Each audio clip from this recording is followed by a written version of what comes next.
The opening of your query letter can make or break whether an agent is interested in reading more of your manuscript. Today, I'm going to show you 3 real query letter examples that got literary agents. Each one used a different opening strategy that you can try to use in your own work to make your query letter as strong as it can be. You all loved the first and second installments in my Successful Query Letters series. I will link the other 2 in the description below. So I'm excited to bring you even more examples from real authors who went through the querying trenches just like you. Today, we're going to focus specifically on different opening strategies you can use in your plot blurb section to make sure that you're enticing the agent right from the start. If your current query isn't getting any bites, consider trying one of these different opening strategies. Let's dive into the first example. This one comes from international best-selling author Edward Ashton. His most recent novel is Mal Goes to War. He's repped by Paul Lucas at Janklow and Nesbitt. Over the course of 3 days in April, Anders Jensen learns some important life lessons. Cyborgs are cheapskates. If one offers you a ton of money for what seems like a simple consulting gig, run. Data thieves make bad roommates. If you live with one, keep your family photos in a storage locker at the bus depot.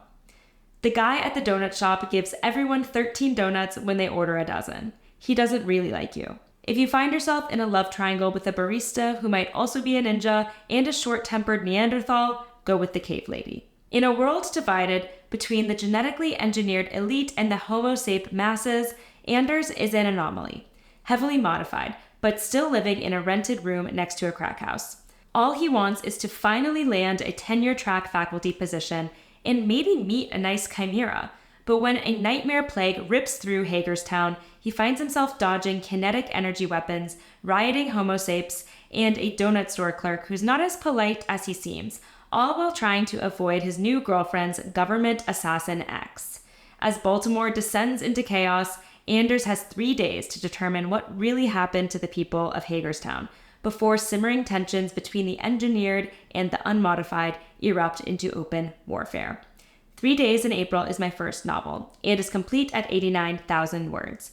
I am currently hard at work on my second. My publication history includes the novella September Dogs, underwritten by a grant from the Loyola Council for the Arts, and over a dozen short stories which have appeared in venues including Intertext, the Lowell Review, the Brownstone Quarterly, and Louisiana Literature. I have also authored numerous scientific articles as well as 4 graduate-level medical texts.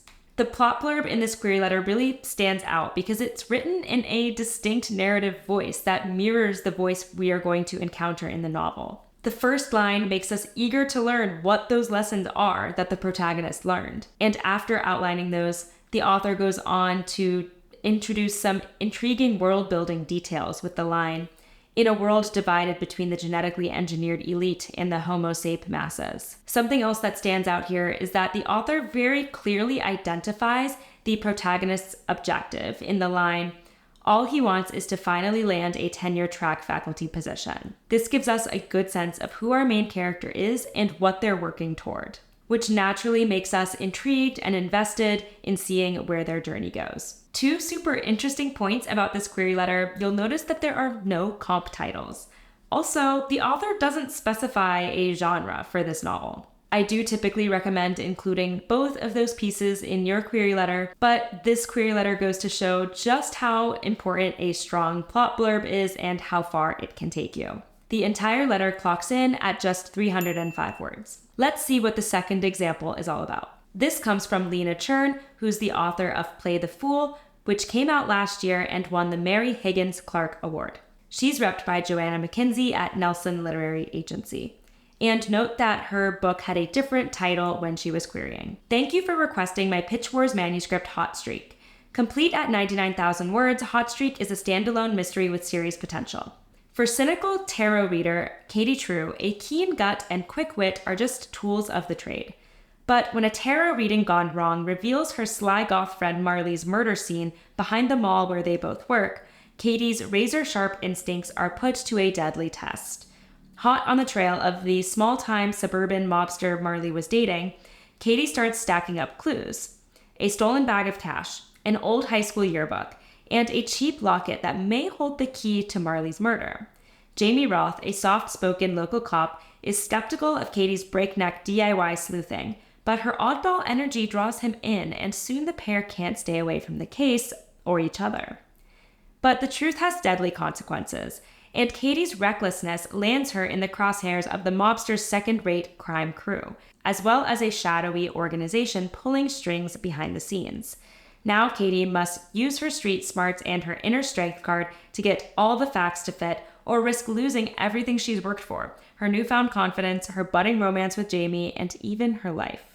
My crime fiction has been published by Fahrenheit Press and Mystery Weekly. Other work appears in the Marlborough Review, the Bellingham Review, Rhino, The Collegist, Black Fox Literary Magazine, and The Coil. Thank you for your time and consideration. I look forward to hearing from you.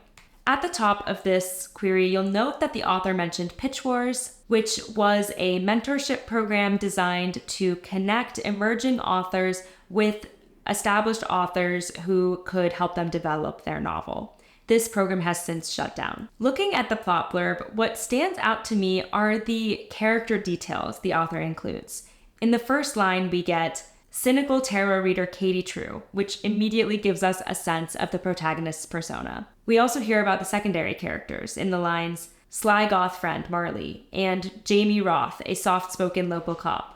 All of these give us a sense of the personalities that populate the novel and make us eager to learn more about them. I also like how this query letter pretty much perfectly balances the overarching mystery plotline with the romantic plotline. Both of them are mentioned in the query letter, and we get a sense of how those two interlock and how the storylines are connected across the narrative. In this way, we're not only intrigued to see how the mystery will play out, but also how the romance will end. Just like the last query letter, there are no comps in this one, and it clocks in at 258 words. If you've liked this video so far and want to hear from more writing and publishing experts, check out my newsletter, Chapter Break. The link is in the description. Every week, I'm doing exclusive interviews with literary agents and best-selling authors, and they're giving amazing advice on how to navigate your publishing journey and demystifying the process, especially for newer authors. If you subscribe, you'll also get a free resource from me, my story self-assessment worksheet. It's a quiz I designed to help you understand where you're at with your work in progress, where the weaker elements are, and what you could do to improve it on the next draft. Check it out in the description below. Let's dive into the final example to see how this author opened the query letter. This comes from Jasmin Iolani Hakes, the author of Hula, which came out last year. She is repped by Sarah Bolin at Avidas. 200 years ago, Christian missionaries convinced the Hawaiian royal family to outlaw hula on the grounds that it was immodest, promoted lasciviousness, and laced with superstitions that revered pagan idols. But hula was how the Hawaiian people passed down their family stories, their legends, and myths. Hula explained the phenomena of their world and reinforced the rules of their culture. 150 years later, Hawaii's culture faced a new challenge: to survive the heavy thumb of American statehood. Hi'i doesn't need a reminder that her island is composed of two worlds. Every day, she wakes up on Hawaiian homelands, territory claimed by the Hawaiian sovereign movement in protest of the illegal occupation of the Hawaiian kingdom, and walks to her school in America. She waits eagerly to be old enough to start training to be the next Miss Aloha Hula, when she can show the world where her loyalty and allegiance will always reside. Hula is her destiny, her inheritance, her legacy. Her grandmother was the famed hula teacher Hulali Naupaka. Her mother, the very first Miss Aloha Hula. But when the true origins of her birth reveal themselves, her place in the world disappears. Everything she thought she knew for certain is suddenly in question. What is a Hawaiian? And who gets to say? Hula is a 92,000-word work of fiction. It won the award for Best Fiction at the Southern California Writers' Conference in 2018. Jasmin Iolani Hakes was born and raised on the Big Island of Hawaii. She started dancing hula when she was 3 years old. She is a public speaker and political consultant based in California, where she helps women shape their narratives to empower them to run for office. Her memoir, In Progress, was a finalist for the Core Press Memoir Award. An excerpt was featured in the Los Angeles Times. She was the recipient of a 2018 Hedgebrook residency. Thank you for your time and consideration. Most plot blurbs will open with a description of the main character and the situation that they're facing.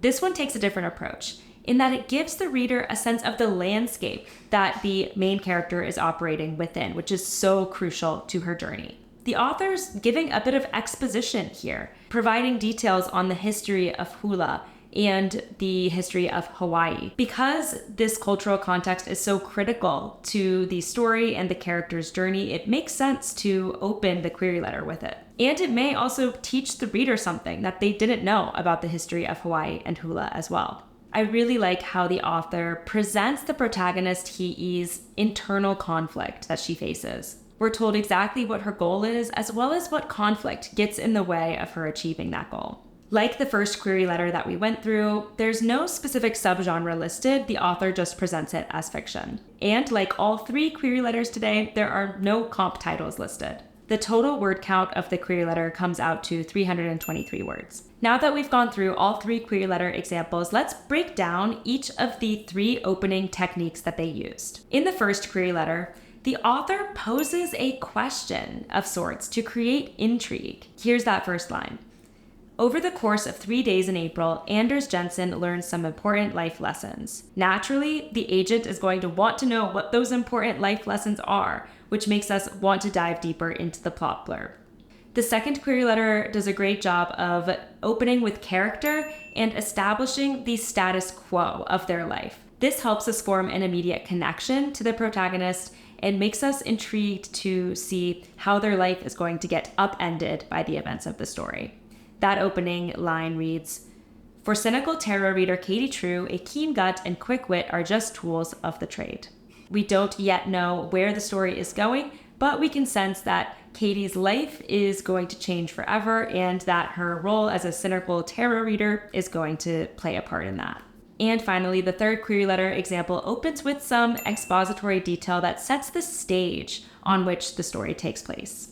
200 years ago, Christian missionaries convinced the Hawaiian royal family to outlaw hula on the grounds that it was immodest, promoted lasciviousness, and laced with superstitions that revered pagan idols. This approach lays the groundwork for the historical conflict that will play into the plot of the story, and may also teach the reader something that they don't know about this particular piece of history. You can see that these 3 approaches are so different, yet each are extremely effective in their own way. So let me know in the comments which opening strategy you liked the best and which one you're going to try for your query letter. Before you head out, don't forget your story self-assessment worksheet waiting for you in the description below and my newsletter link as well. If you'd like to see more real query letter examples that got literary agents, give me a thumbs up so I can continue doing this series. And don't forget to subscribe so you don't miss out on my next video.